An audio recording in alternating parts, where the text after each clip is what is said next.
Good morning and thank you for watching Live Impact News on 13 News Now Plus here on our streaming app. I'm Eugene Daniel in our studio in Hampton Roads, Virginia, joined by producer Sarah Calloway, who's back with us after 2 days. We hadn't seen her here this morning.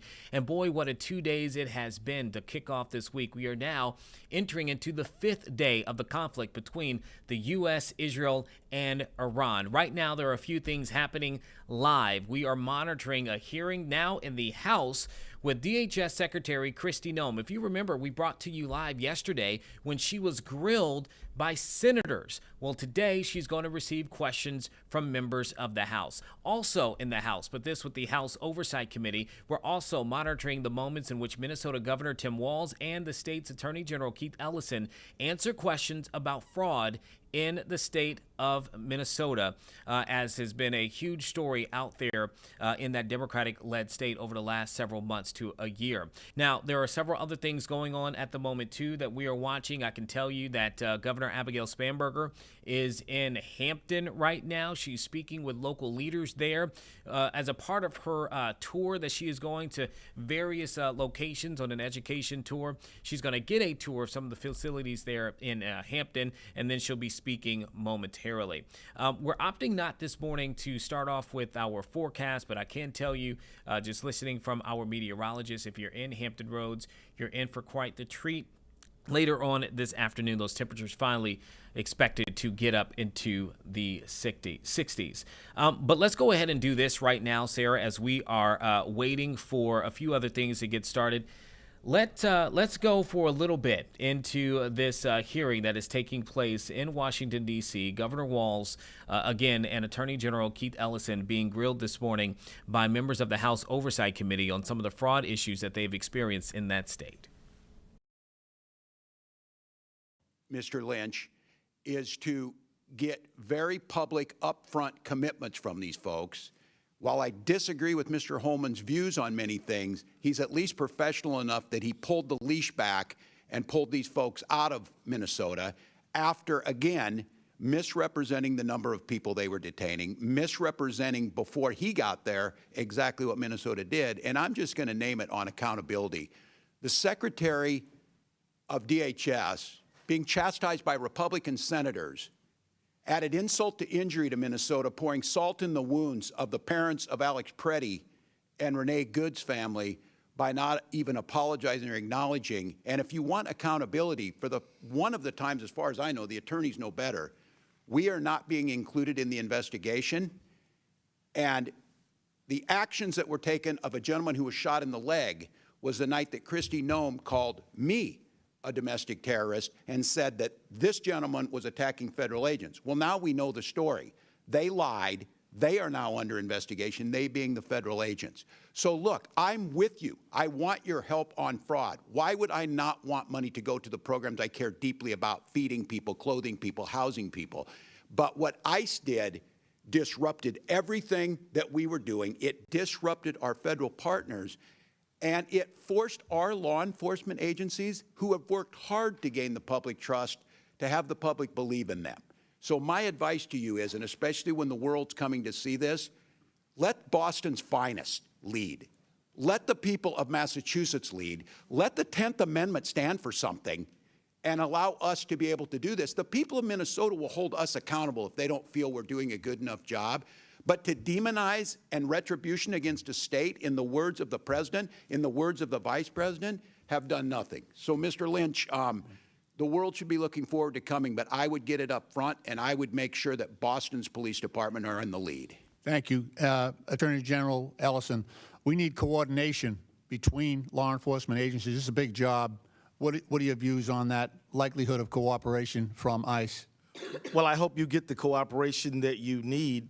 In Minnesota, we don't have a good record of cooperation, which is interesting because so many times in the past, we have had great cooperation between local federal enforcers and local state ones, and we've just worked seamlessly. Nowadays, that has all changed, and that's quite unfortunate. Thank you, Mr. Chairman. I yield back. Thank you for the courtesy. Gentleman yields back. Ms. Presley. Thank you. I ask unanimous consent to enter into the record a February 2026 letter from 200 state lawmakers urging Congress to exercise its oversight authority and demand the administration immediately restore full child care funding that it had frozen for 5 states. Without objection, it's ordered. Chair recognizes Dr. Fox from North Carolina. Thank you, Mr. Chairman, and I thank our witnesses for being here. Governor, you've reminded people that you were here last June. At that time, I reminded you that the Feeding Our Future scam made Minnesota ground zero for the largest COVID-19 fraud scheme in the nation. $250 million in federal taxpayer funds were taken out of the mouths of hungry children, and as the FBI noted, they were, quote, funneled into luxury homes, cars, and lavish lifestyles while families struggled. You assured me then that you wholeheartedly supported the federal government's effort to bring those responsible to justice. I appreciate your sentiment, but a person's actions matter more than their words. Governor Walz, when did you first become aware of the fraud in Feeding Our Future? A specific date, please. Well, Congressman, it's good to see you. And having served in your job for 12 years, I can tell you my job is a little different as governor for 7 years. I take a lot of meetings. I certainly wouldn't specifically state, but I think during that pandemic, I think by late 2020, we started to see the irregularities. They were flagged. And I will note that we cooperated. State officials were aware of the fraud in early 2020. So you're asking when I, in my office, the governor became good, and I don't have a specific date. Okay. But what I would say is we provided witnesses, documents, the U.S. Attorney and the FBI, and 79 of those people have been prosecuted going back to 2022. Okay.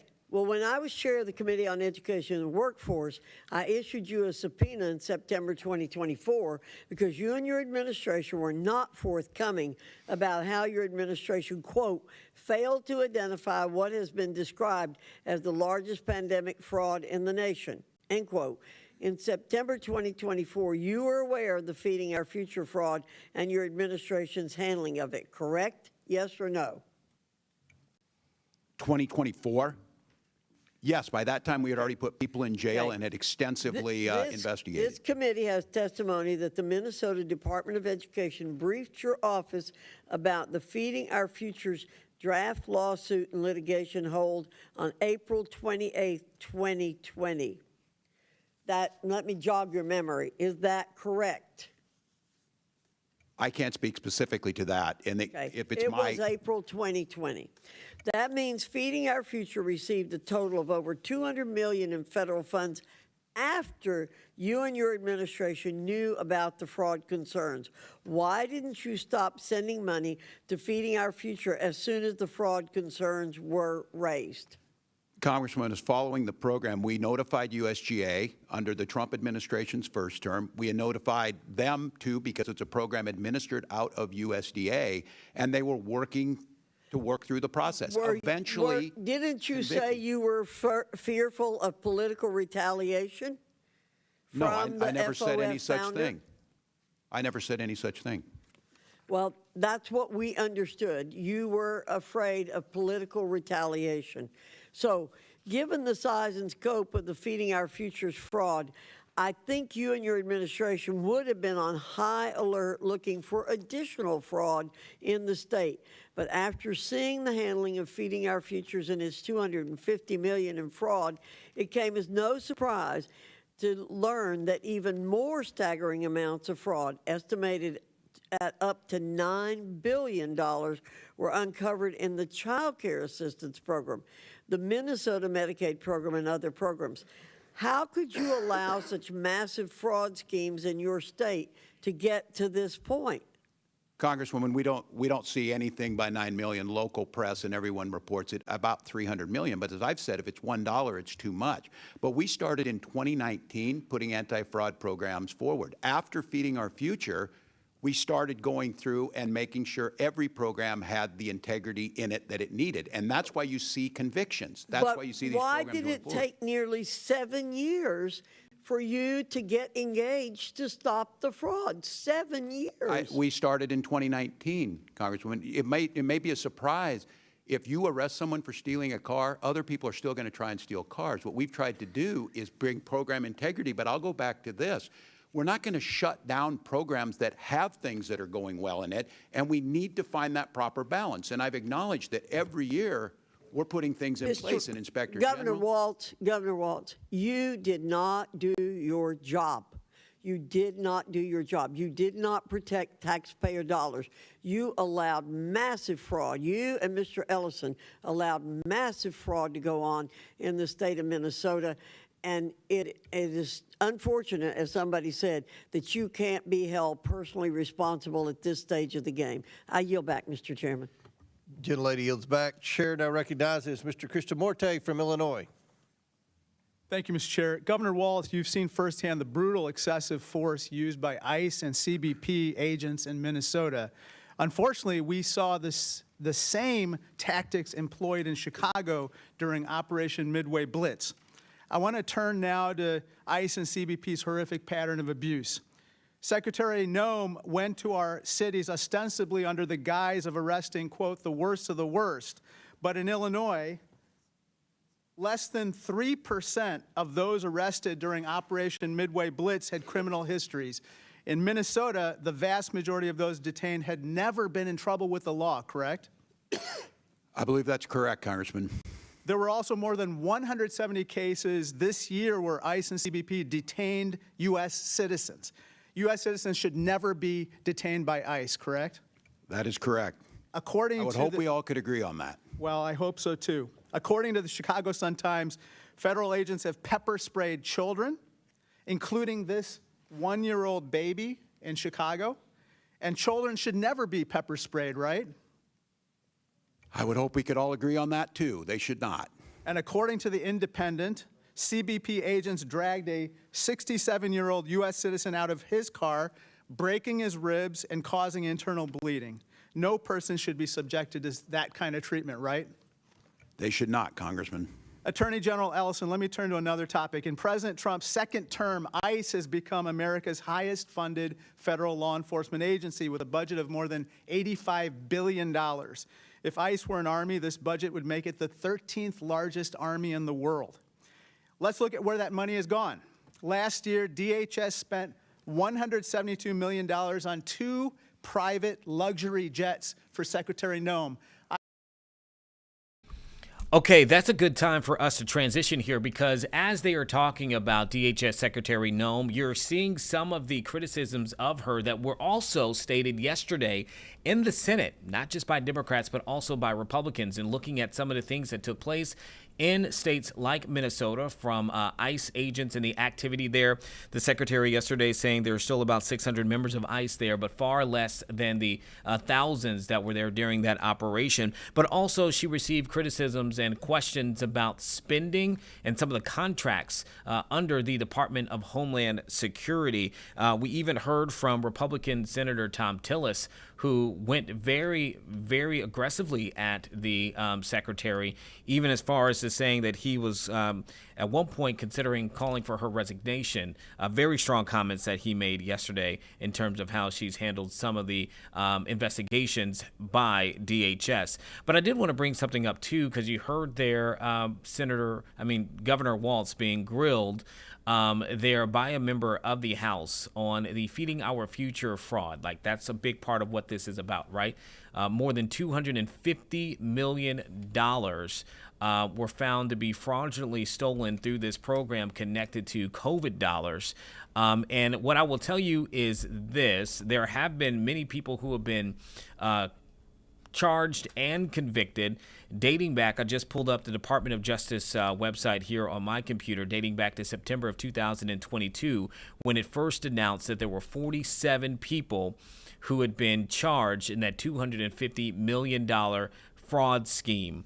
Many of those have now gone on to be convicted. Again, that was back in 2022. A lot of the concern, though, at this point is how much did the governor know and how much more took place after this fraud scheme came to light, and certainly since people were charged and convicted. And so you're going to get a lot of questions and hear them in this hearing about that. But with that, we do want to go to the hearing taking place on the other side of the House, and this is with DHS Secretary Kristi Noem, again, who now is getting questioned by members of the House after being talked to by the Senate yesterday.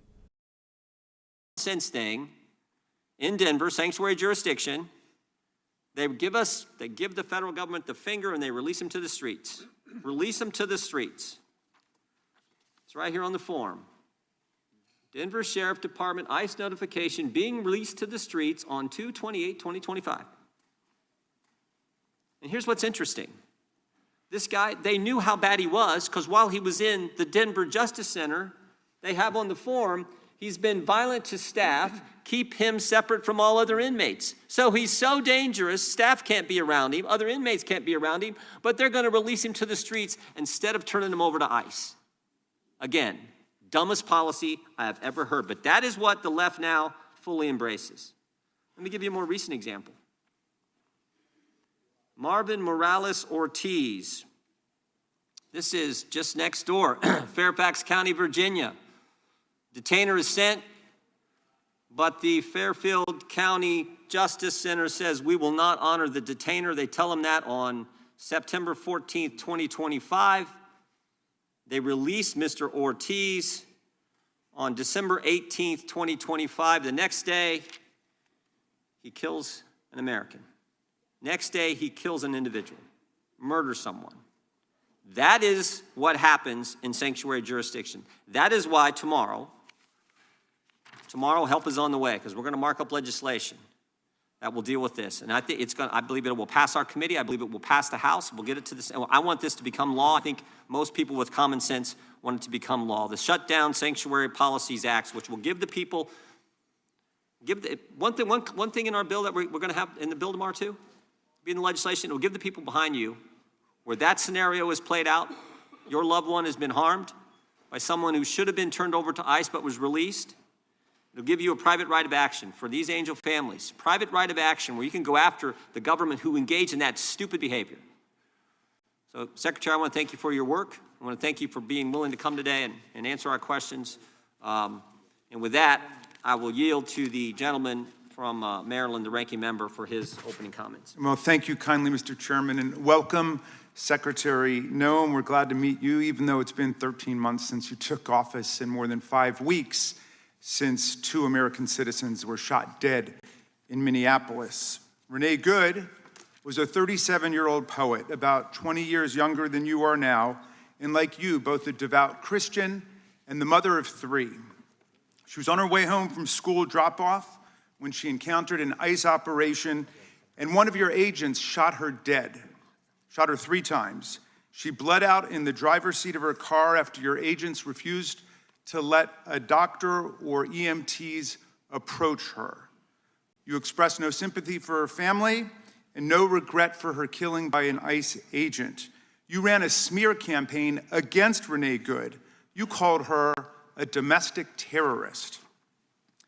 Alex Preddy was also 37 and, like you, a federal worker. He was an ICU nurse at a VA hospital, outstanding in his job, providing comfort to many of our vets in their final hours. He was standing on a street corner filming your agents as they roughed up peaceful protesters. Americans have a First Amendment right to record government agents in public places, as 8 different federal circuit courts have unanimously found. But your agents pepper sprayed Alex Preddy for helping a woman that they had pushed to the ground. Then they threw him to the ground. They beat him up. They stripped him of a lawful firearm he had never touched. And then, after confiscating it, they shot him dead with 10 bullets.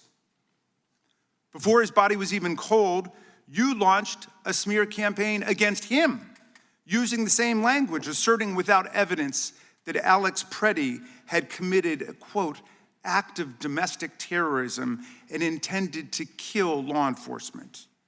This disturbing video tells the true facts you tried to cover up with propaganda, and we can play it only because other brave Americans used their phones to capture the actual reality of this horror.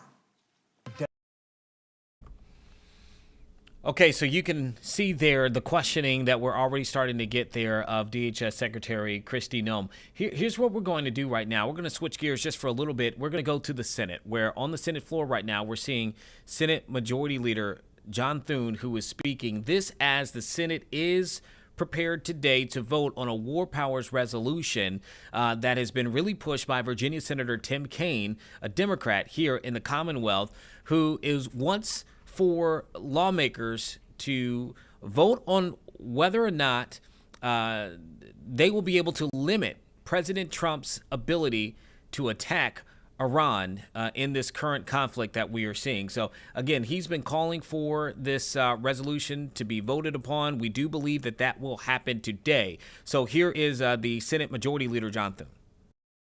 Requirements for heavy-duty trucks and the EPA waivers that would have allowed California to impose a de facto electric vehicle mandate on the entire country. Mr. President, thanks to President Trump and Republicans, these EV mandates are a thing of the past. And the American people will have the freedom to choose the vehicle that works for their needs, and importantly, for their budget. Mr. President, the Biden years were also characterized by a clear hostility to conventional energy production, putting us on a dangerous path to a future with more expensive and less reliable energy. Republicans promised to unleash American energy. And we've made a concerted effort to ensure America's abundant natural resources are used to the benefit of the American people. The Trump administration has reversed a number of Biden-era decisions preventing energy production in energy-rich regions of our country. Republicans also did away with the Biden natural gas tax, a tax that would have driven up energy prices even further and destroyed jobs in the energy sector. There's more to do to bring down the cost of energy and to safeguard our energy security. And Republicans continue to work to ensure that the American people have access to an affordable and reliable energy supply for the long term. Mr. President, Republicans kicked off 2026 by passing a funding bill that included a number of provisions to improve health care access and affordability. Among its most important provisions were measures to bring down the cost of prescription drugs at the pharmacy counter, which will complement efforts by the Trump administration. Okay, you can see there that Senator Thune is not at this moment talking about that war powers resolution or the conflict that we are having with Iran, but his colleague, the majority leader in the House, Mike Johnson, is speaking at the podium. He just walked up during a press conference that the GOP leadership is having in Washington, D.C., so let's turn to him. The uniform and put themselves in harm's way deserve our eternal gratitude, and they have it. Let's talk about Operation Epic Fury. The details, the latest of which were recounted this morning by the Secretary of War and the Chairman of Joint Chiefs of Staff. They've been remarkably transparent. As you know, last night, members of the House received another very thorough briefing on the operation. We had, of course, the Secretary of War there, Pete Hegseth, and the Chairman of Joint Chiefs of Staff, General Raising Kane. You had Secretary of State Marco Rubio. You had John Ratcliffe, Director of the CIA. We had legal representation from the Department of Justice. They answered questions forthrightly, and it was, I think, very helpful to a lot of the members, or everybody that participated. They have communicated at great length the details of the operation, both to Congress and to the American people. I think you can make an argument this is the most transparent administration in U.S. history. The Commander-in-Chief himself has been very forthright and very vocal about what's going on, answering questions and providing the insights that I think that people need. We're 4 days in so far on Operation Epic Fury. It's been limited, precise, and extremely lethal. It's been a remarkable success thus far, as recounted as recently as the last couple of hours by those leaders I mentioned. The early results are very encouraging. Iran's naval fleet is degraded. That was the first part of the mission, or at least the second part. The first part was the missiles. And its missile facilities in Iran and the stockpiles have severely depleted. Its former Ayatollah, the mastermind behind decades of terrorist violence, recounted by Chairman Mast and all of us over the last several days, he is now deceased. The administration has detailed its rationale behind the operation, and it bears repeating. The largest state sponsor of terrorism, Iran and its proxies, have killed more Americans than any other terrorist regime on earth. They are dedicated to it. They have been, and they say the quiet parts out loud. They wanted to wipe Israel off the face of the earth, and they'd like to take us out as well. We're the great Satan in their analogy and their misguided religion. and there was no way to appease them. In defiance of every American president since Jimmy Carter, the Iranian regime has pursued the means to acquire a nuclear weapon so that they could take that madness and that ideology to its full conclusion. Everyone, regardless of political affiliation, should be able to agree that that can never happen, should never happen. President Trump exhausted every diplomatic channel to this end. He tried. They bent over backwards. Since March of last year, he directed his administration to initiate 5 different rounds of negotiations with Iran's leaders. Most recently, and along the way, they've offered sanction relief, normalization, and most recently, they even offered nuclear fuel for life if Iran would cease its domestic nuclear program. And they were rebuffed. Iran said no. Why? Because we all know why they were enriching uranium, and it had nothing to do with medical devices and energy supply. It was to kill their enemies, and the U.S. was at the top of the list with Israel. Think about that. While Iran dragged its feet, its leaders pressed forward with its nuclear ambitions. They were stalling because they wanted to kill us.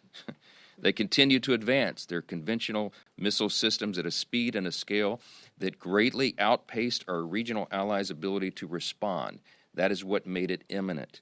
In short, the situation was untenable. We had our personnel, troops, citizens, installations, and assets in harm's way. And through this operation, President Trump took decisive and defensive action to ensure the safety of our forces, our citizens, our allies, and our homeland. In my estimation, this course of action was necessary, lawful, and effective, and reversing it now would weaken America. Congress has a constitutional right to exercise its oversight authority, and we will. But we also have a duty and obligation not to undercut our own national security.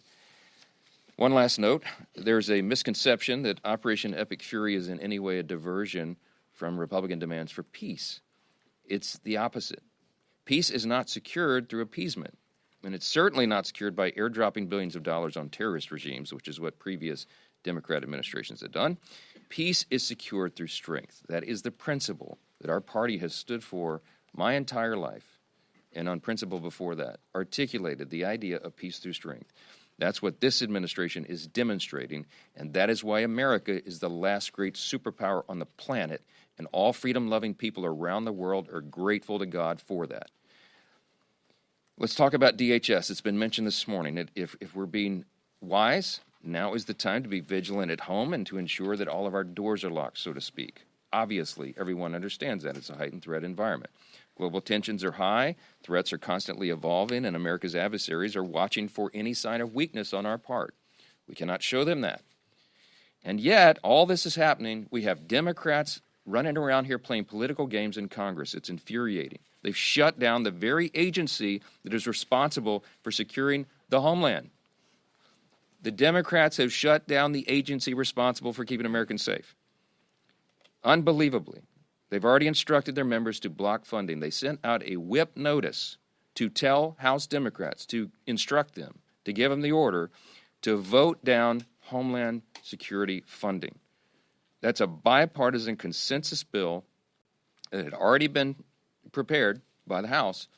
It will be on the floor tomorrow for yet another vote, and you better watch that board, and everybody in America better watch that board. Anybody who votes to block funding for the homeland, it is shameful. I don't know how else to describe it. It speaks to a long record of Democrats' deliberate efforts to undermine America's safety and the essential operations of DHS.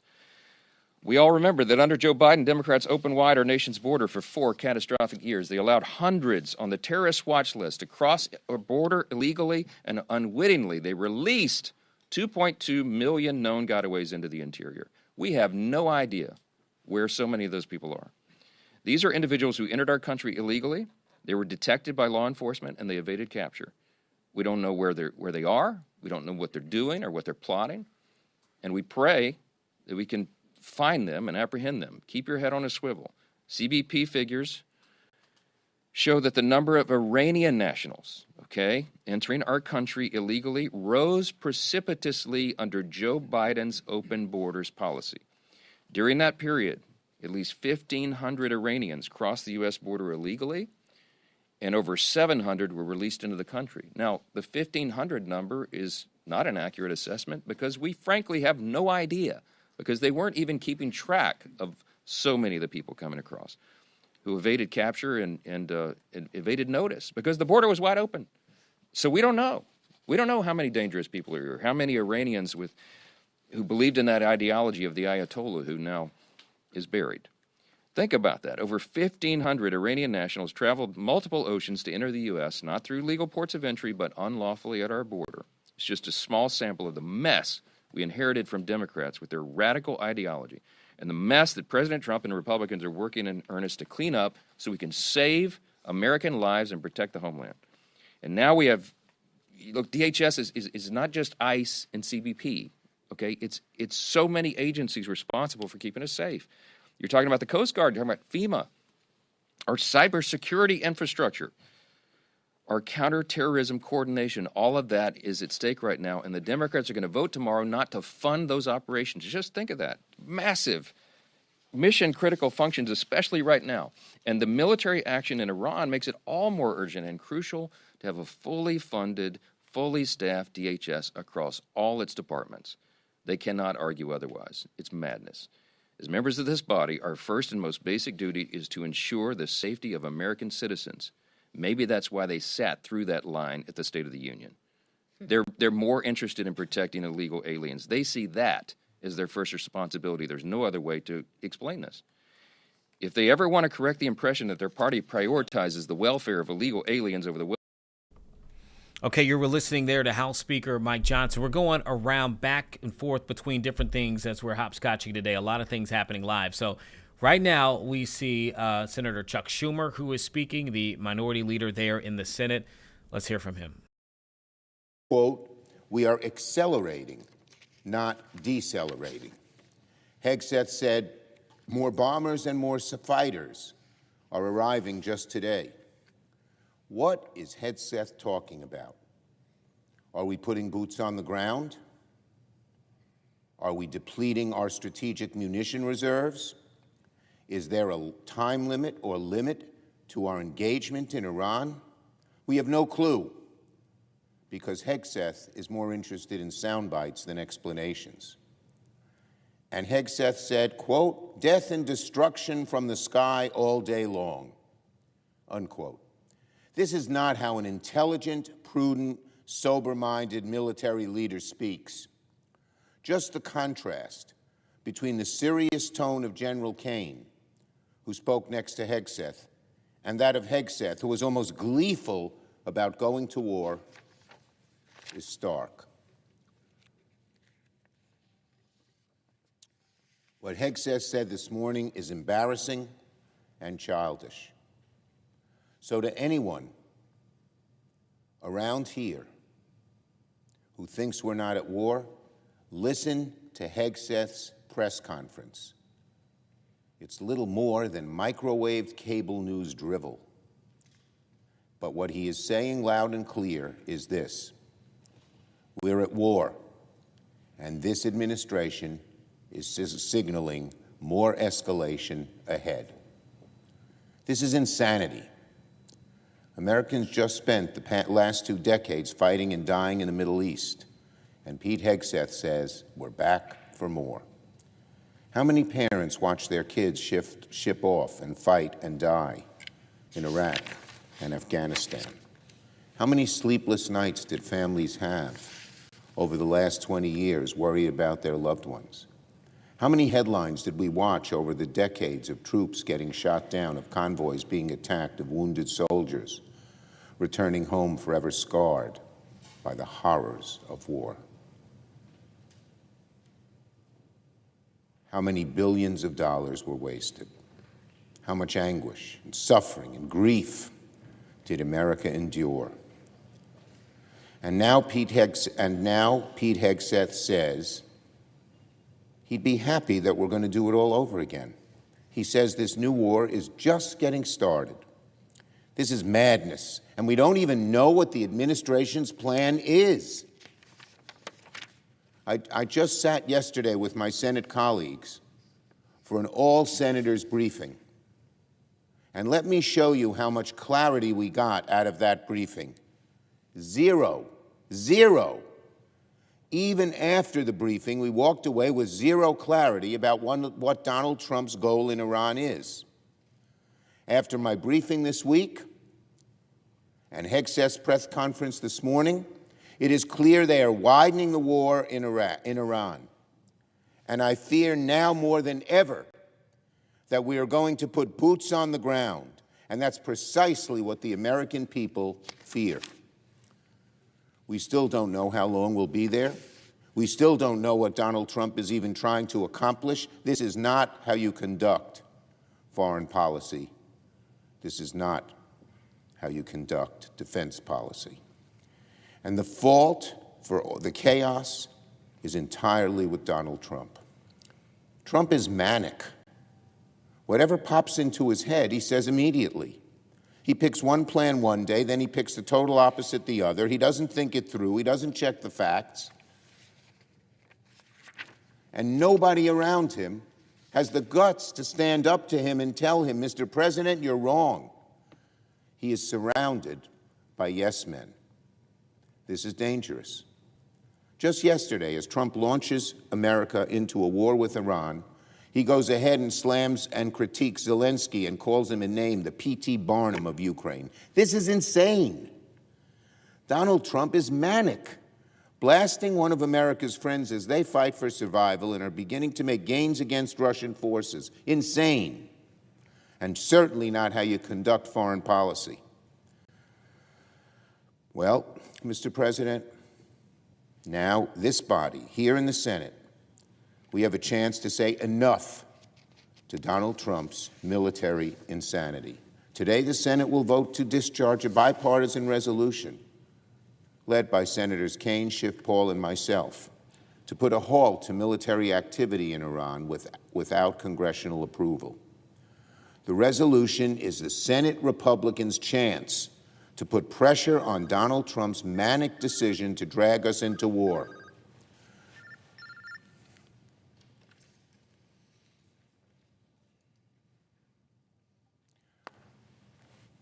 Americans overwhelmingly oppose war with Iran, and Senate Republicans have a duty to stand up for Americans by forcing Donald Trump to reverse course.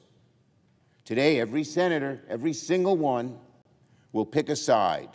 Do you stand with the American people who are exhausted of forever wars in the Middle East, or stand with Donald Trump and Pete Hegseth as they bumble us headfirst into another war? To my colleagues, if you're tired of wars in the Middle East, support our resolution. To my colleagues, if you don't want America to get dragged into another conflict that spirals out of our control, support our resolution. Take a stand, do the right thing, support this resolution. Now, on the high cost for the American people, which is what they really want Trump and his administration to focus on, and the food prices. Last night, Americans once again turned. So you heard there from Chuck Schumer. They are being critical of some of the operations and the decisions being made in terms of this war with Iran. But we are going to go back now to House Speaker Mike Johnson, who is taking questions at this point, it appears, from reporters. So let's see what questions are being asked and obviously what his answers are. Oversight responsibilities, but the first duty, as I said earlier, is to keep the country safe, and that's what we're focused on right now. Thank you so much. Supplemental funding. Has the Pentagon asked for supplemental? Sometimes it happens like that with our timing, right? But it is actually a good time for us to take a quick break. We'll be right back here with more on Live Impact News.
Okay, thank you for staying with us here on Live Impact News. A lot of things happening right now, mainly focused on Washington, D.C. and our nation's capital.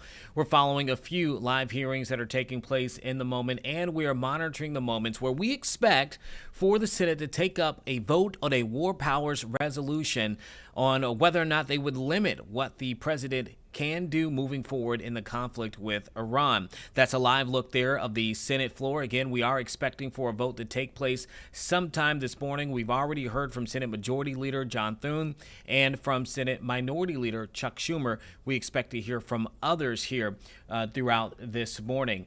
Okay, right now, though, what we would like to do, we just wrapped up a Republican-led press conference where we heard from House Speaker Mike Johnson speaking about the conflict in Iran, and he referenced comments that were made by Defense Secretary Pete Hegseth just this morning. He held a press conference about an hour and a half ago alongside the Joint Chief of Staff Chairman, General Dan Kane, and we're going to play a portion of that so you can hear the latest when it comes to our efforts and what we are striving to do when it comes to the conflict with Iran. And then we'll talk about it on the outside of that. I stand before you today with one unmistakable message about Operation Epic Fury. America is winning, decisively, devastatingly, and without mercy. Under the direct command of President Trump, the War Department unleashed this operation early Saturday morning, just 4 days ago, which means we need to remember two things. First, we are only 4 days into this. Metrics are shifting, dust is settling, and more forces are arriving. It's very early, and as President Trump has said, we will take all the time we need to make sure that we succeed. Second, we are only 4 days into this, and the results have been incredible. Historic, really. Only the United States of America could lead this, only us. But when you add the Israeli Defense Forces, a devastatingly capable force, the combination is sheer destruction for our radical Islamist Iranian adversaries. They are toast, and they know it. Or at least, soon enough, they will know it. And we have only just begun to hunt, dismantle, demoralize, destroy, and defeat their capabilities, just 4 days in. Starting last night and to be completed in a few days, in under a week, the two most powerful air forces in the world will have complete control of Iranian skies, uncontested airspace. I hope all the folks watching understand what uncontested airspace and complete control means. It means we will fly all day, all night, day and night, finding, fixing, and finishing the missiles and defense industrial base of the Iranian military, finding and fixing their leaders and their military leaders, flying over Tehran, flying over Iran, flying over their capital, flying over the IRGC, Iranian leaders looking up and seeing only U.S. and Israeli air power every minute of every day until we decide it's over. And Iran will be able to do nothing about it. B-2s, B-52s, B-1s, Predator drones, fighters, controlling the skies, picking targets. Death and destruction from the sky all day long. We're playing for keeps. Our warfighters have maximum authorities granted personally by the president and yours truly. Our rules of engagement are bold, precise, and designed to unleash American power, not shackle it. This was never meant to be a fair fight, and it is not a fair fight. We are punching them while they're down, which is exactly how it should be. Thus far, Operation Epic Fury has delivered twice the air power of shock and awe of Iraq in 2003, minus Paul Bremer and the nation building. The campaign has 7 times the intensity of Israel's previous operations against Iran during the 12-day war, 7 times. And as President Trump said, more and larger waves are coming. We are just getting started. We are accelerating, not decelerating. Iran's capabilities are evaporating by the hour, while American strength grows fiercer, smarter, and utterly dominant. More bombers and more fighters are arriving just today. And now, with complete control of the skies, we will be using 500-pound, 1,000-pound, and 2,000-pound GPS and laser-guided precision gravity bombs, of which we have a nearly unlimited stockpile. We used more exquisite standoff munitions at the start, but no longer need to. Our stockpiles of those, as well as Patriots, remains extremely strong. The enemy can no longer shoot the volume of missiles they once did, not even close. And the chairman will lay out some of those percentages. So our air defenses and that of our allies have plenty of runway. We can sustain this fight easily for as long as we need to. And as I said yesterday, we set the terms. Now, you may not see much of it because the IRGC shut off the internet to the entirety of the country. They blind their people on purpose, just like they kill their own on purpose. Much was made of the volume of missiles Iran was able to shoot in the first few days. And sadly, as we projected, a few got through and killed 6 of our best, who will hopefully arrive home soon. We will avenge them, no doubt. But I liken Iran's predicament to a football team who scripted the first 20 plays of a game. The team knew what plays to run because their first few drives were scripted. But now that the game has started and the blitz is on, they don't know what plays to call, let alone how to get in the huddle and call those plays. Iran's senior leaders are dead. The so-called governing council that might have selected a successor, dead, missing, or cowering in bunkers, too terrified to even occupy the same room. Senior generals, mid-level officers, enlisted ranks, they can't talk or communicate, let alone mount a coordinated and sustained offensive. That's not great for morale. The Iranian Air Force is no more, built for 1996, destroyed in 2026. The Iranian Navy rests at the bottom of the Persian Gulf. Combat ineffective, decimated, destroyed, defeated, pick your adjective. In fact, last night, we sunk their prize ship, the Soleimani. Looks like POTUS got him twice. Their Navy, not a factor. Pick your adjective, it is no more. In fact, yesterday, in the Indian Ocean, and we'll play it on the screen there, an American submarine sunk an Iranian warship that thought it was safe in international waters. Instead, it was sunk by a torpedo. Quiet death. The first sinking of an enemy ship by a torpedo since World War II. Like in that war, back when we were still the War Department, we are fighting to win. Also, yesterday, the leader of the unit who attempted to assassinate President Trump has been hunted down and killed. Iran tried to kill President Trump, and President Trump got the last laugh. Now, this is not a mission accomplished situation. This is simply a reality check. The combination of U.S. and Israeli intelligence and combat power will control Iran, and will control it soon. Sure, Iran will still be able to shoot some missiles, and still be able to launch one-way attack drones at civilian targets, and their proxies will attempt to attack our embassies, bases, and soft targets. They are terrorists, after all, and they need to target civilians because they can't fight toe-to-toe. But we will find them, and we will kill them. This is what the fake news misses. We've taken control of Iran's airspace and waterways without boots on the ground. We control their fate. But when a few drones get through or tragic things happen, it's front page news. I get it. The press only wants to make the president look bad, but try for once to report the reality. The terms of this war will be set by us at every step. As I said Monday, the mission is laser focused. obliterate Iran's missiles and drones and facilities that produce them, annihilate its navy and critical security infrastructure, and sever their pathway to nuclear weapons. Iran will never possess a nuclear bomb, not on our watch, not ever. And this is why President Trump's moral clarity on Iran today is so vital.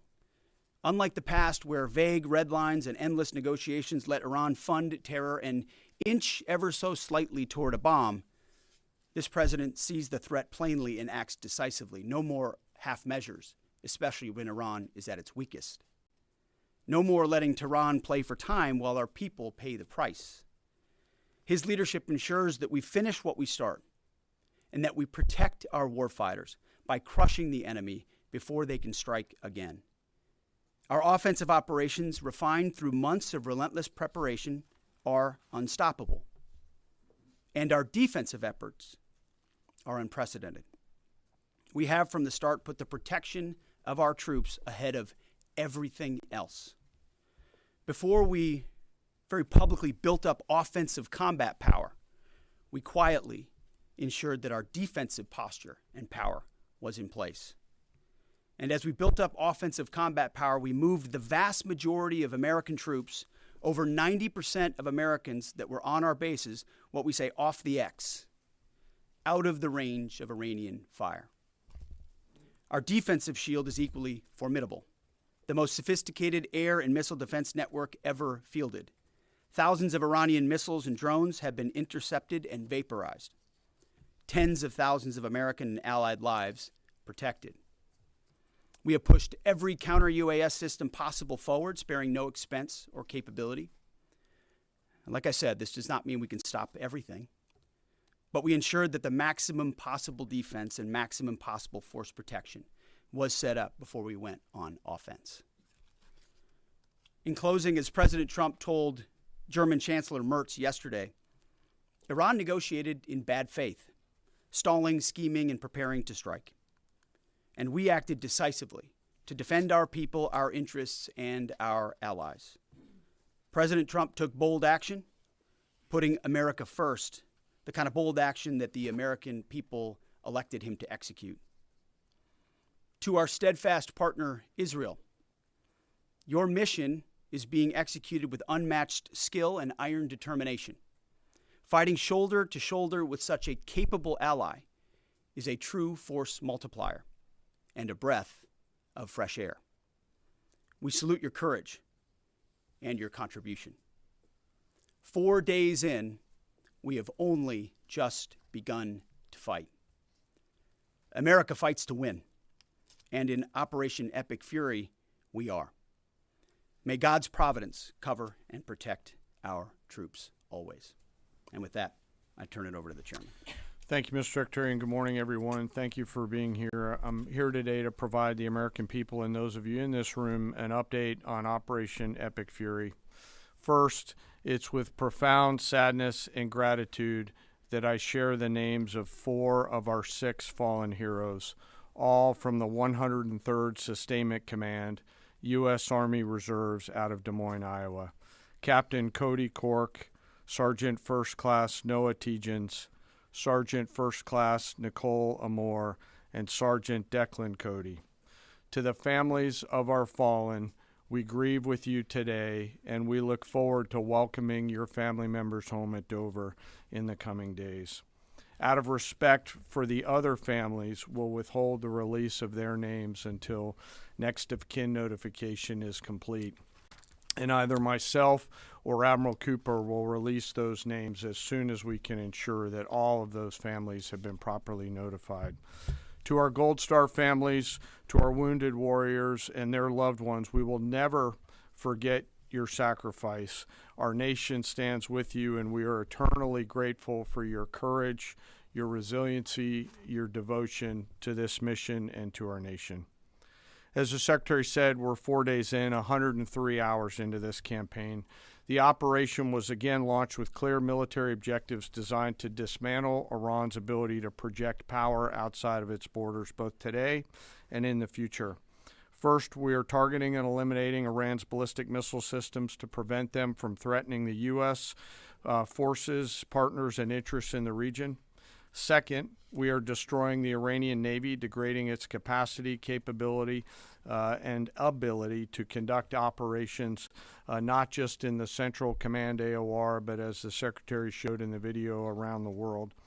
Third, we're ensuring Iran cannot rapidly rebuild or reconstitute its combat capability or combat power, and those phases will begin as the campaign continues. As of this morning, U.S. Central Command is making steady progress. Iran's theater ballistic missile shots fired are down 86% from the first day of fighting, with a 23% decrease just in the last 24 hours. And their one-way attack drone shots are down 73% from the opening days. This progress has allowed CENTCOM to establish localized air superiority across the southern flank of the Iranian coast and penetrate their defenses with overwhelming precision and firepower. We will now begin to expand inland, striking progressively deeper into Iranian territory and creating additional freedom of maneuver for U.S. forces. Let me explain a little bit about how we're thinking about staying ahead of the enemy. First, over the past several weeks, Admiral Cooper and the CENTCOM team have refined their operational approach to the region. Their planners identified key centers of gravity that would allow Iran to project power outside of its borders. They thought about how to isolate critical vulnerabilities and determined where, with precision, the greatest strategic effect could be achieved. As a result of this, CENTCOM is now shifting, in day 4 already, from large, deliberate strike packages using standoff munitions at range outside an enemy's ability to shoot at us, now into stand-in precision strikes overhead Iran. As the Secretary said, this is a point of munitions transition from standoff munitions to stand-in munitions like Joint Direct Attack munitions, which are GPS-aided free-fall weapons, and other things like Hellfires, etc. This will allow the joint force to deliver significantly increased precision effects on the target. The throttle is coming up, as the Secretary said, as opposed to ramping down. This will allow us to maintain consistent pressure on the adversary over the coming days, disrupt their launch timelines, and impose cost every day around the clock. I know there have been a lot of questions about munitions. We have sufficient precision munitions for the task at hand, both on the offense and defense. But I want to tell you, teammates, as a matter of practice, I don't want to be talking about quantities. And I know there's been a great debate about that, and I appreciate the interest, but just know that we consider that an operational security matter. Let me flip to the map here. Hopefully I don't kill anybody with a laser pointer. As I mentioned earlier, and for you with the camera right there, my friend, I hope I don't ricochet off and hurt you. Over the initial days, the U.S. Joint Forces continued to attack and attrit ballistic missile capabilities as well as integrated air defense capabilities along the southern axis. Along the northern axis, Israel and the Israeli Air Force has predominantly been working integrated air defense targets along the northern flank, as well as medium-range ballistic missile capability as well. From the sea, the USS Ford has continued to project combat power here, as well as the bomber pulses that we talked about in the opening days of this briefing. Along the southern axis, the USS Abraham Lincoln Strike Group has continued to provide pressure from the sea along the southeastern side of the coast and has been attriting naval capability all along the strait and up into the Arabian Gulf at a size and scale sufficiently to address the targets required. To date, we've hit over 2,000 targets, as Admiral Cooper said in his video last night. We've destroyed more than 20 Iranian naval vessels, including, in addition to the frigate outside of the area, one submarine, and effectively neutralized at this point in time Iran's major naval presence in theater out there. As the Secretary showed the video, for the first time since 1945, a United States Navy fast attack submarine has sunk an enemy combatant ship. using a single Mark 48 torpedo to achieve immediate effect, sending the warship to the bottom of the sea. I want to remind everybody that this is an incredible demonstration of America's global reach. To hunt, find, and kill an out-of-area deployer is something that only the United States can do at this type of scale. Over the next 24 to 48 hours, CENTCOM will continue to strike infrastructure and naval capability, and will continue to assess our progress against the military objectives. It does take time for us to collect that information and to assess en route.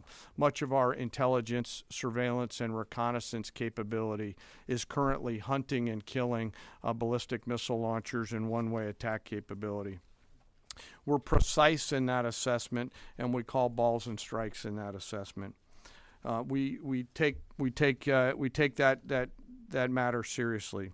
Iran, on the other hand, has been indiscriminate and more imprecise in their attacks. They fired more than 500 ballistic missiles and more than 2,000 drones, striking innocent civilian targets throughout the region. Our partners are answering the call to defend themselves right alongside us. Jordan, Bahrain, Saudi Arabia, the UAE, Qatar, and Kuwait are all defending their people with their own combat capability, with precision and restraint. Jordanian air defense crews recently intercepted a cluster of Iranian one-way attack drones headed to Amman.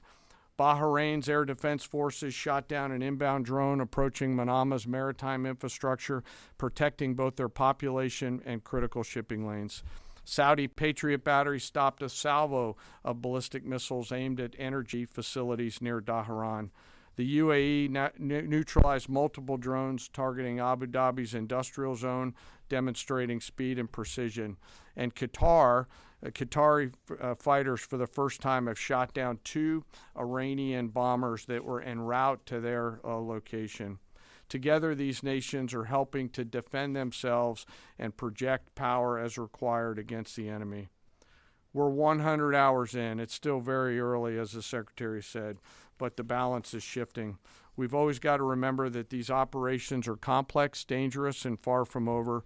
Our soldiers, sailors, airmen, Marines, Guardians, and Coast Guardsmen remain in harm's way, and we must be clear-eyed that the risk is still high.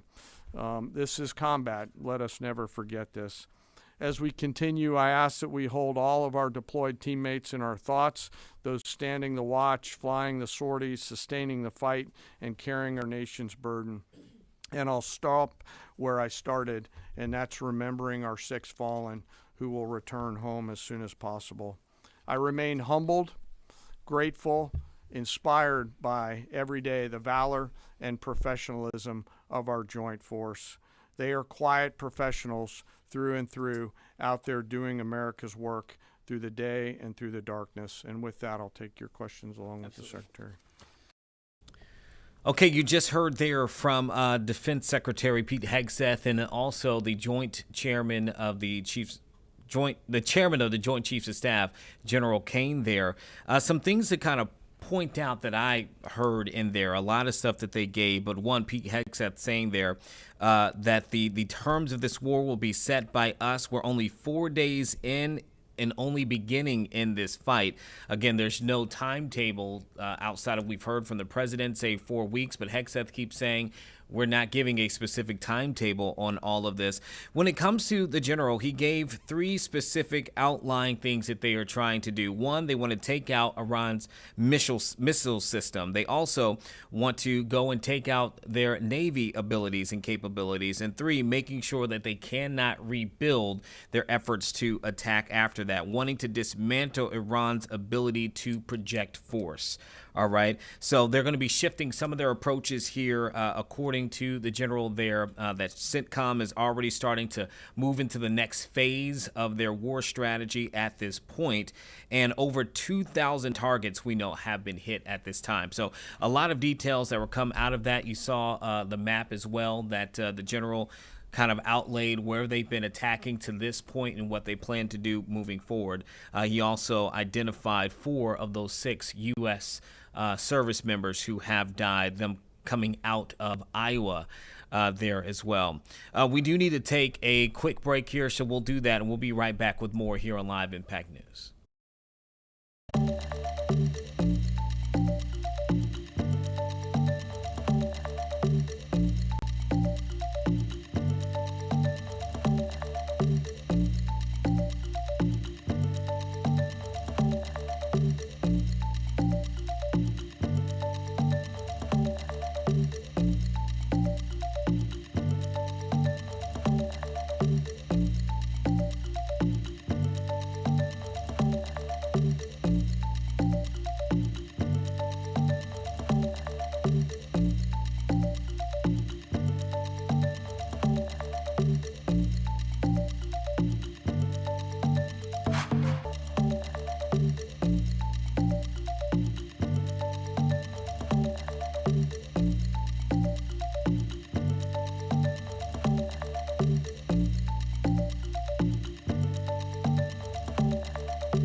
We're back here for Live Impact News. Okay, we've heard a lot today from various lawmakers regarding the conflict currently underway in Iran. We just listened to the press briefing from the Defense Secretary and the Chairman of the Joint Chief of Staffs. The Chairman listing out the 4 now named American service members who we know who have died, killed in action in this conflict. 2 still have yet to be identified publicly, while their family is to be notified. But those 4 individuals, I just wanted to read their names. 35-year-old Captain Cody Cork, 42-year-old Sergeant First Class Noah Tegens, 39-year-old Sergeant First Class Nicole Amor, and 20-year-old Sergeant Declan Cody. They were based out of Iowa there as well.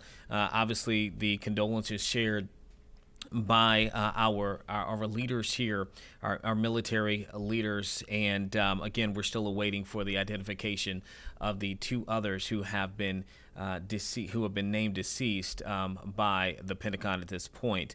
We do want to now bring our attention to something that also took place not long ago. This is from members of the House who are Democrats, but also who are veterans speaking on this war with Iran.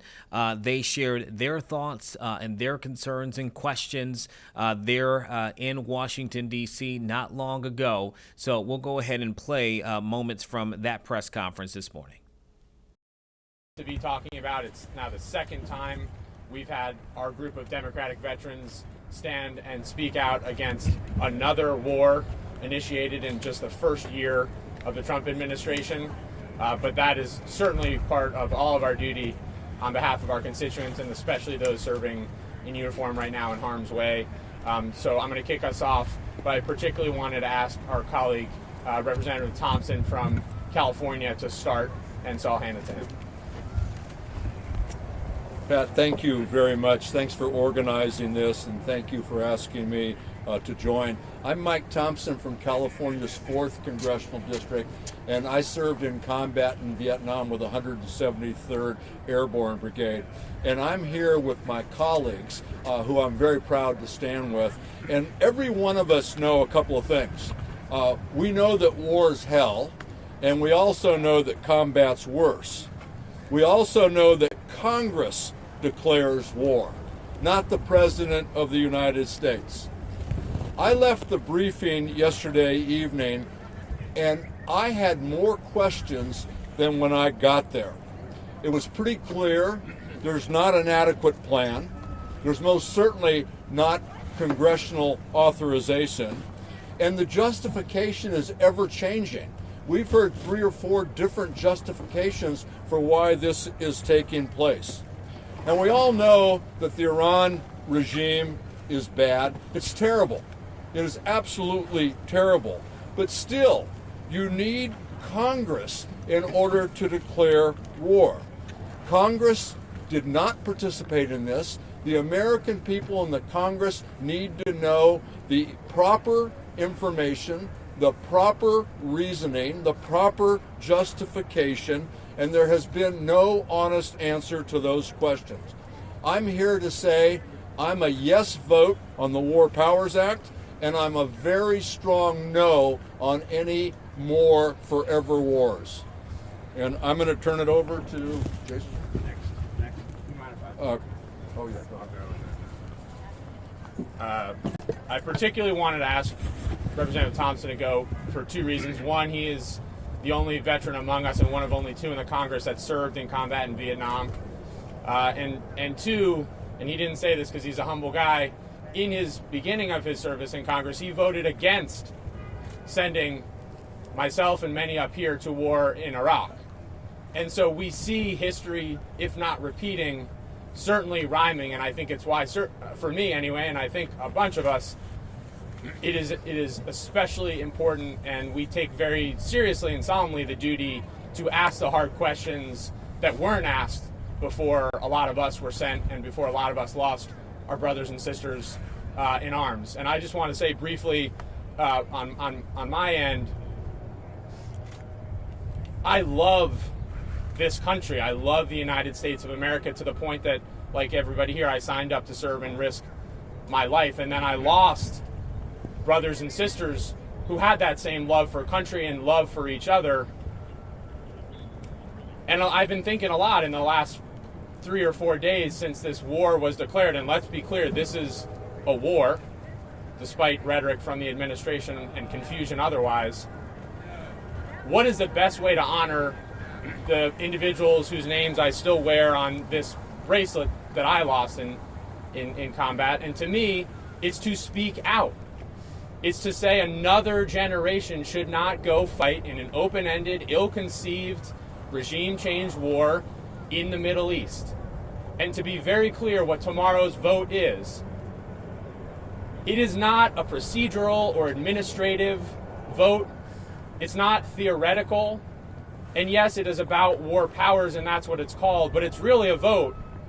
And a vote about whether we want another war, whether we want more flag-draped coffins of young Americans, and we've already had 6 coming home. And so every American deserves to know, at a minimum, where does your representative stand on sending our blood and treasure overseas versus spending it here at home, on lowering our costs, on our education system and our infrastructure, and so much more. So I also will be a yes vote tomorrow and a no vote on funding or any other support for another forever war anywhere, and certainly in the Middle East. Did Jason show up? Jason's not here yet. You need to... next on the list, unless you good? All right, we're subbing in Mr. Vindman from Virginia. Thank you, Pat, and thank you to all of my veteran colleagues. So, for those of you that don't know, I served 25 years in the United States Army as an infantry officer, paratrooper, and as a JAG, and I deployed to Iraq. And my twin brother was wounded in an IED attack in Iraq, a Iranian manufactured explosively formed projectile. And so I will not be shedding a tear for the Iranian regime and the Ayatollah. I understand the threat, but I also understand that the wars are easy to start and hard to finish. And this one, let us not make a mistake, was a war of choice. What we heard yesterday was a series of lies about, and the story keeps changing, whether it was imminent or not, whether there had to be a response. This was a war of choice. This is a commitment of American blood and treasure to a conflict that we didn't need to be engaged in. And I know from my personal experience and from the experience of many of the folks that are here with me today that in our last wars in the Middle East, they were measured in years and American blood and American treasure. So now, Americans are stretched thin. Gas prices are up, utility bills are up, grocery prices are up. All while Republicans are giving billionaires handouts. And you know what's expensive? A war with Iraq. So earlier today, there's already a tracker on the projected cost of the war in Iraq, and it's going up $2,500 a second. It's well over, I think, $2.5 billion. Somebody can correct my math on that one, but it's been an hour since I last checked, so it's a lot more expensive. So instead of focusing on lowering costs at home, we're drifting towards another open-ended conflict in the Middle East, where 6 Americans have already been killed, 3 jets have been shot down by friendly fire. These losses are not just financial. We all know that have served in war. They're borne by families that receive a knock on the door in the dead of night. Congress must act now to check the president's power and choice of war and refocus our efforts on lowering costs for the American people and keeping our troops out of unnecessary danger. All of these things come at a cost. As we're expending hundreds of millions of dollars in interceptors, those are coming at a cost of supporting our allies in Ukraine and preparing for contingencies in China, something that we all need to be concerned about. And that's why I'm joining my colleagues in the Democratic Veterans Caucus in supporting the War Powers Resolution. So we stop writing blank checks overseas while American families struggle here at home. And we stop risking American lives without a clear, lawful path forward. Again, this war is a violation of international law. It's also a violation of domestic law in that it was not authorized by Congress. There's no authorization for military force. Whatever lies my colleagues on the other side are saying and the administration are saying, those are facts. We owe it to the American people and to our troops to put a stop to this madness. Thank you. And with that, I have the privilege of introducing my friend and colleague, Congressman Seth Moulton. No, my friend and colleague, Chris DeLuzio. That's it. Thank you, Eugene. Thanks. I'm glad to be joined by my fellow Democrats and fellow veterans in the Congress. We all swore an oath in uniform. We've all sworn that same oath here in the Congress. We all love this country. I think that's exactly why we see so clearly that this is a war that we do not need to be fighting. We do not need to be having Americans go fight. It's a war of choice. It's a foolish one. It is one the American people and the Congress have not authorized, have not said that Americans should go spill their blood and risk their lives for this. My standard for whether we send Americans to fight is a pretty straightforward one.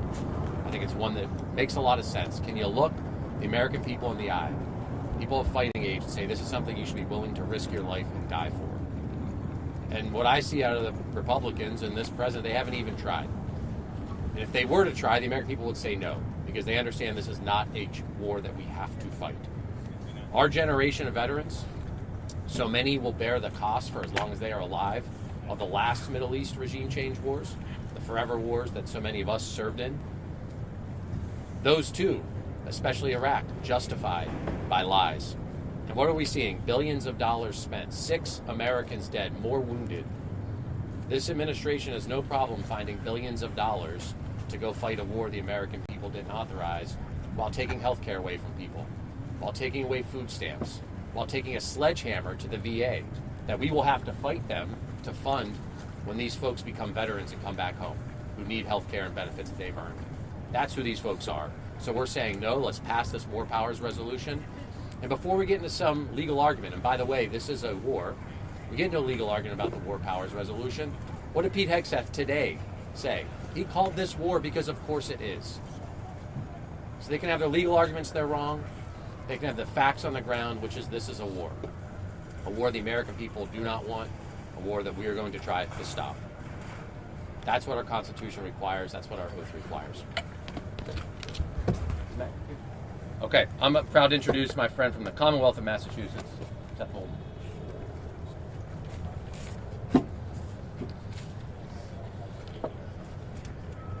I got him before he got me. That's what Donald Trump, the commander-in-chief, said about launching a war with Iran and killing the Ayatollah.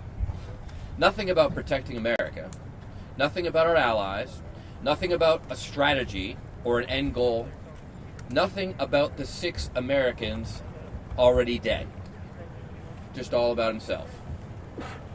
6 U.S. service members are dead, and Donald Trump has signaled that more casualties are coming. That's acceptable to him. As long as Donald Trump is alive, seems like a good trade. The math works out, a good deal, the art of the deal. 6 dead for his life. It's not lost on any of us that this is the man who was more than happy to let someone else go in his place in Vietnam while he fabricated a sore foot to dodge the draft.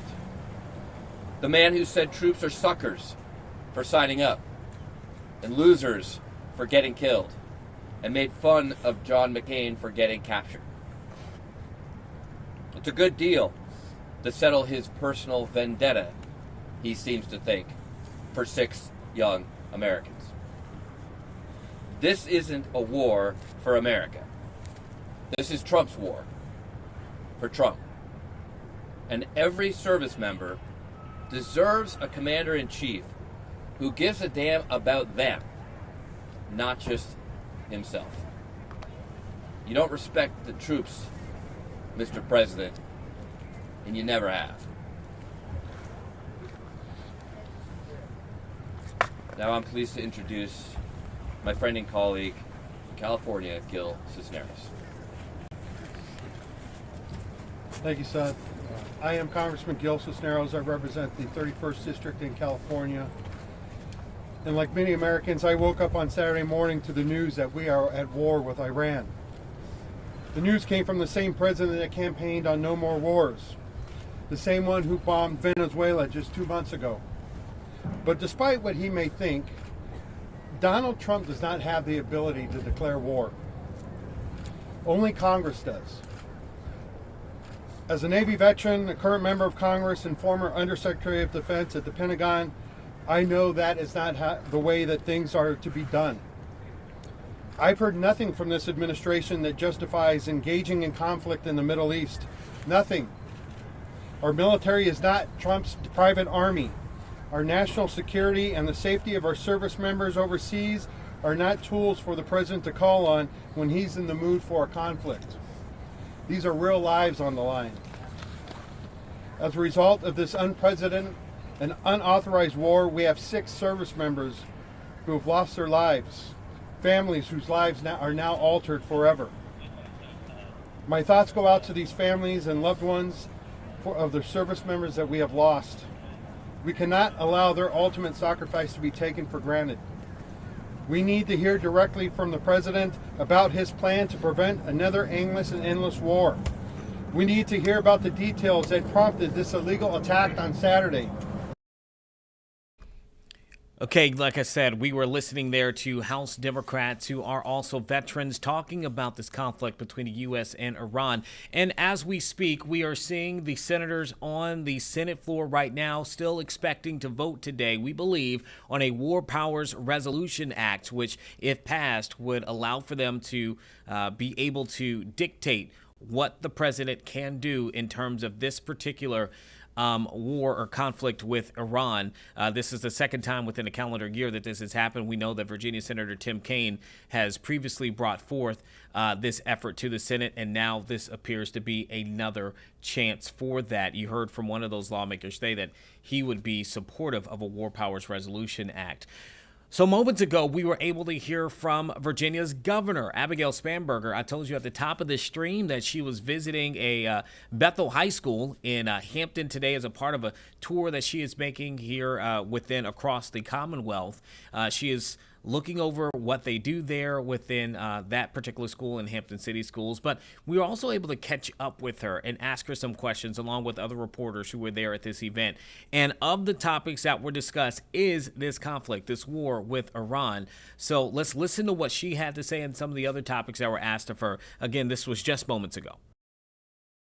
All right, so we are here at Bethel High School. It's been a wonderful visit so far. I'm here with Secretary of Education, Dr. Jeffrey Smith, as well as the Superintendent of Schools, Jenna Conway. This is the beginning of our listening tour. In one of my executive orders, the requirement was that the Secretary of Education and the Superintendent of Schools really visit schools across the Commonwealth and spend time with students, with teachers, with parents, with community members, really to learn from what is working, places where we can improve, and to make sure that our state administration is as responsive as possible. It's great to be here in Hampton. The academies of Hampton are something that I have long heard about in all parts of the state. They are looked at as a real model of success, and certainly we see that in the numbers in terms of student retention and student graduation, but to also see that career readiness and to see kids so passionate about what might be their next step is something that I've been excited to witness here today, and it's a great way to kick off this listening tour. Governor Spanberger, Brett Hall from Wavy TV 10, nice to see you. And so yesterday the Pentagon released that William & Mary will no longer be a part of a tuition program. Speaking of education, because of their ideology, more or less, have you been in any communication on that, and do you have any plan on responding? I mean, this is an outrageous attack on yet another, point of pride in Virginia, which of course is William & Mary. The idea that the Pentagon would pull back from this fellowship program that has been long a fixture at William & Mary is just outrageous. William & Mary, apart from being just an extraordinary institution, is a place that has long educated leaders, including and notably military leaders. Their chancellor is Robert Gates, former Secretary of Defense. And the fact that they would be targeted in this way by the Department of Defense and by the Secretary is just an outrage, and I think speaks to their lack of understanding of the real strength of universities, whether it's William & Mary or others, in educating the next generation of military leadership. Hi, so my name's Jeremiah Baden with 13 News Now. Right now there's a lot of concern about the ongoing conflict in Iran. Just want to know your message about this situation, and are you watching it closely to see how it impacts Virginia? So I'm watching the situation very, very closely, notably in addition to the more than 100,000 active duty service members who call Virginia home. Virginia National Guard members are stationed throughout the Middle East and also engaged in this operation. So there are many, many Virginians who are participating or potentially maybe into the coming days, weeks, months. As a former national security professional, I am keenly focused on what information the administration is using to make their next steps and their decisions. But notably, this war has already extended far beyond Iran, where we have seen the killing of U.S. service members in Kuwait. We have seen a friendly fire incident. Thankfully, those pilots have ejected safely. But I continue to be focused on the safety and security of the Virginians who have stood up to serve our nation, and ensuring that the administration is dutifully making good decisions as it relates to the prosecution of this war and the next steps. My expectation and hope would be that there will be a vote in Congress, because certainly it is congressional authority that can dictate and permit acts of war under the Constitution. Okay, we got one more. Yeah, Coulter with Channel 3. Can you tell us why specifically you chose Hampton of all the school districts in the state to start your listening tour? Well, some might say, and it would not be correct. Some might say it's because our Secretary of Education previously served here as superintendent of schools. And while certainly that is, it's fun to have our first stop be a bit of a homecoming for Dr. Smith, the reality is that Hampton City Schools, by the numbers, what they have done with retention, what they have done with graduation, what they have done with the data on students who are either headed off to colleges or directly into a career, it is really a stunning story. It is also part of the reason why Dr. Smith is, in fact, the Secretary of Education, because the success that he was able to create here in partnership with community and parents and great educators is something that I want to make sure that the entirety of the Commonwealth can potentially learn from, and what might be applicable elsewhere, make sure that we're conveying that. But it's great to be here because really, you know, there are so many great programs across the Commonwealth.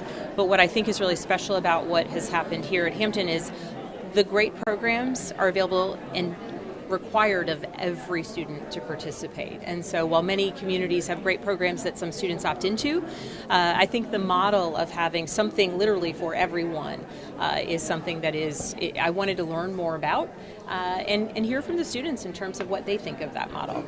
Cool. Thank you so much, everyone. Really appreciate it. Thank you. Few things to take away from that as we listen to Governor Abigail Spanberger there again touring Hampton City Schools, Bethel High School to be exact today.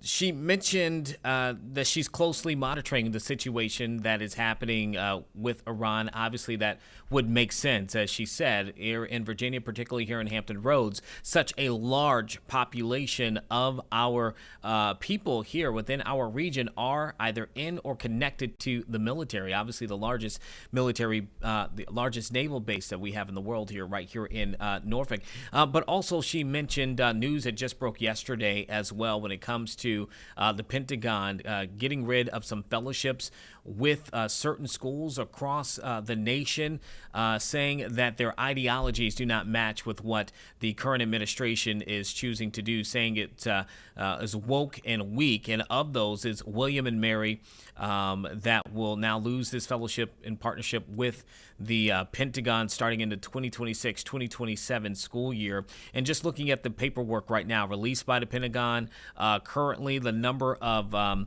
military students affected, canceled senior service college fellowships at William & Mary is 1. The largest number of students currently impacted that will be canceled is Harvard, which, according to this chart released by the Pentagon, has 21 of those military students. We expect to learn more about that and hear more from the university and others, hopefully at some point soon. We do need to take a quick break. We'll be right back here as we are monitoring, again, even that hearing that is taking place with DHS Secretary Kristi Noem answering questions from House lawmakers.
Welcome back. Two things happening right now, separate hearings in the House. One with Minnesota Governor Tim Walz and his Attorney General answering questions from the House Oversight Committee over fraud in the state. You know, that's been a big conversation with more than $250 million stolen through a COVID-19 fund there in the state of Minnesota. More than 47 plus people have been either charged or convicted in that case, what calls for even more people to be called accountable. Many Republicans have said that Walz, he should be held accountable for that even happening there within Minnesota. And right now we are watching House lawmakers grill the Department of Homeland Security Secretary Kristi Noem just one day after she took questions from the Senate. Some of those questions being very critical of her, including from Republicans like North Carolina's Tom Tillis. We're going to stick with this hearing now for Noem as she's answering questions about DHS's spending, their practices that we've seen with some of the major immigration enforcement campaigns in states like Minnesota, like what we've seen in Chicago and Illinois, etc. And we'll take a listen to what's being asked and what she has to say. ICE agent or CBP officer been disciplined since you've been Secretary of Homeland Security? As we've seen women dragged through their streets by their hair and thrown into unmarked cars, people chased through the fields and factories where they work, public executions happening in our streets. Has a single ICE agent or CBP officer been disciplined? Yes, they have. How many? I don't know the number. I can get that for you if Do you you'd think like that number me is to. important? I think that it's wise and smart, and what we're doing is accurate according to the law by doing those internal investigations through the process that's set up. There's an Office of Professional Responsibility that does the investigation, and decisions are brought before the National Use of Force Board, and they review each incident as objectively outside of that law enforcement encounter, and then give a decision for Has it. anyone been fired? Has anyone lost their job? There could be. Well, I'm not asking if it could be. I'm asking, has anyone been fired? I'm certain that they have. That happens once in a while when there is a need for someone to be For held conduct related accountable. to enforcement actions? We hold our law enforcement officers accountable and are grateful that they serve, that they put their lives on the line, and also recognize that when these situations that they follow their training and the legality of the course to how they interact with the public. Yield back. Gentleman yields. I recognize the gentleman from Wisconsin, Mr. Tiffany. Thank you, Mr. Chairman. Madam Secretary, how many countries does your department currently list as recalcitrant? That's question one. Question two, have you notified the State Department of those countries' status? And let me set the questions up a little bit before you answer them. So question one is, how many are listed as recalcitrant, and have you notified the State Department? So at the end of the Biden administration, they had listed 13 countries as being recalcitrant, which means they were delaying sending, or they were delaying or completely refusing to accept return of their nationals when we attempt to deport them. You know, the list includes Communist China, Cuba, Russia, Pakistan, Somalia, and others. And under the Immigration and Nationality Act, DHS notifies the State Department that a country is non-compliant. Is DHS notifying the State Department of people who that are here in this country from recalcitrant countries? Yes, but all that decision-making is made in conjunction with the State Department. They help us with that. The travel documents for our detainees that need to be returned back to their home countries, those are coordinated and produced by the State Department. That's why individuals within our detainment centers at times will wait for that paperwork to come through so that they can be returned home. Some of those countries that don't receive their own citizens home, the State Department helps us through diplomacy means to agree to that. Some limit the amount they will take each week. And then we have third country removals as well, where someone from their country, if they can't return there, we may place them in another agreeable country that will host them so that they're out of the United States. Yeah, one of my biggest concerns is that in 2023, a Chinese government official openly bragged about allowing, that they did not allow the United States to repatriate Chinese illegal aliens, and we know they are the greatest threat out there. Mr. Chairman, I ask unanimous consent to submit a news report on that matter from the Washington Times.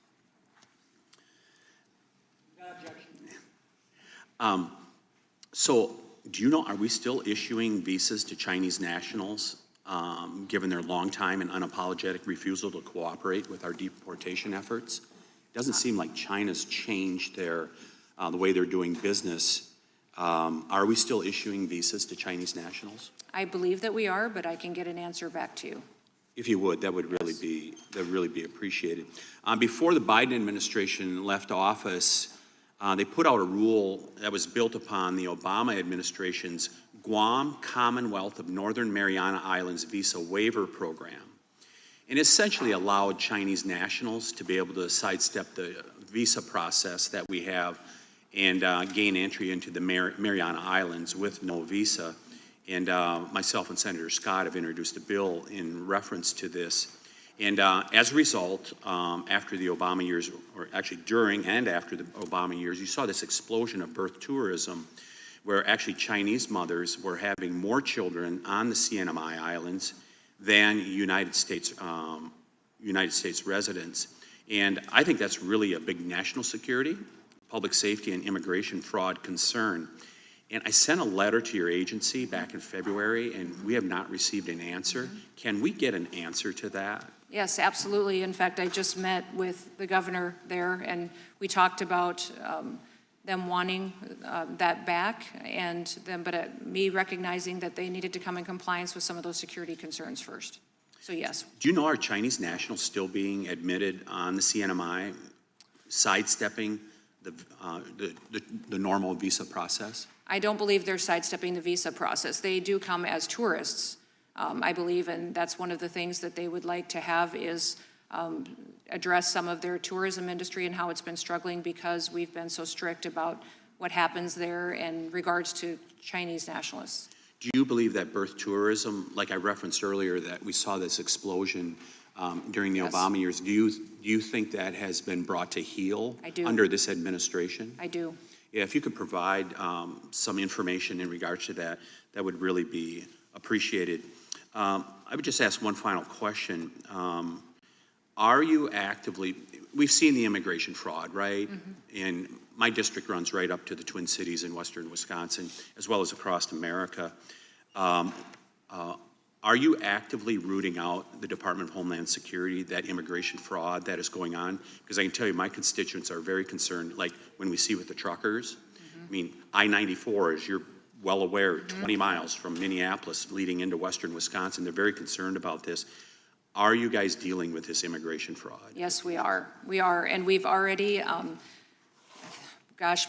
revoked national naturalization and citizenship and legal permanent residencies from thousands of people because of immigration fraud. And now investigations are ongoing into prosecution. Thank you, Madam Secretary. I yield back. Gentleman yields back. I recognize the gentleman from California, Mr. Liu. Thank you, Mr. Chairman.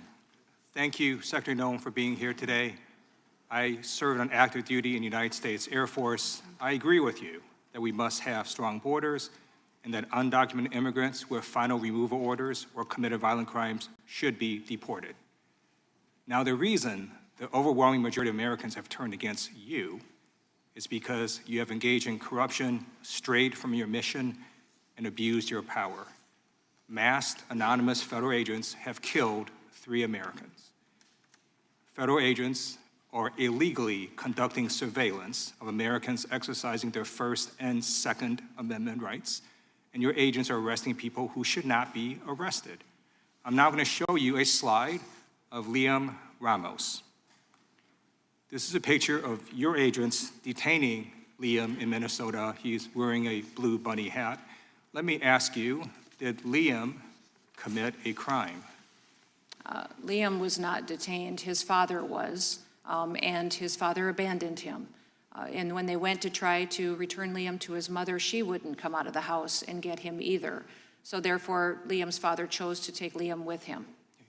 I believe you're not telling the truth. School officials at the scene say there are people in the house saying they could take care of Liam, and a federal judge rejected the arguments that your agency made. The federal judge stated, in fact, that this incident originated in, quote, the ill-conceived and incompetently implemented government pursuit of daily deportation quotas, apparently even if it requires traumatizing children, and then he forced your agency to release Liam, fly him back all the way from the detention center in Texas back to Minnesota, and release his father as well. Now I'm going to show you another picture.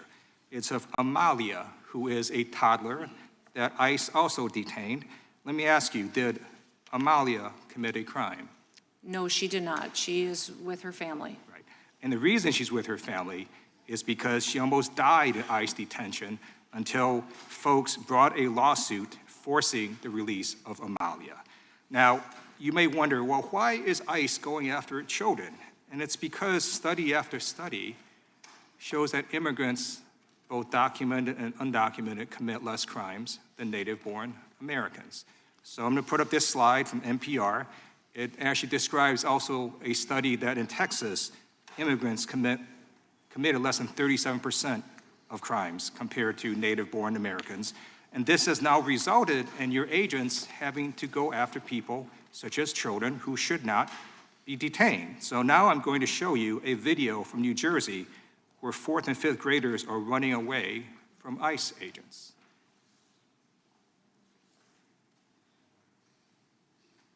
Students running from the presence of ICE agents. That's what the Lindenwold School District says happened this morning as children waited for their school bus. I'm going to show you a second video, this time from Minnesota, where your agents are terrorizing children being dropped off at school.